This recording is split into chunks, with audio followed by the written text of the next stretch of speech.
was really nice working on that because I had done the concept art for the set. I did took a couple days and did the head of the family or the lineage, which was Emrakul. And it was reprinted as a concept piece, and I was totally not expecting that. I was like going, oh, it's cool to see the original version of it. And then I had a chance to reinterpret my interpretation of what I thought this creature should be.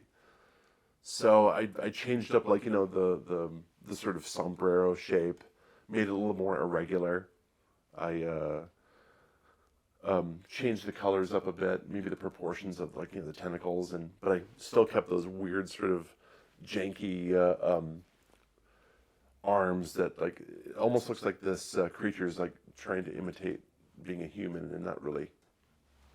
It's not really working across very well. But what else? I sort of liken it as a combination of maybe like a Portuguese man-o-war with, this large bell at the top with some tentacles coming down, and a combination with that and a storm cloud, something that's titanic in size potentially. So that was what I was going for, and maybe just a little Lovecraftian sort of horror, something that you look at and you would go immediately insane. You roll a dice, versus insanity. But later on, I realized that there was probably an earlier,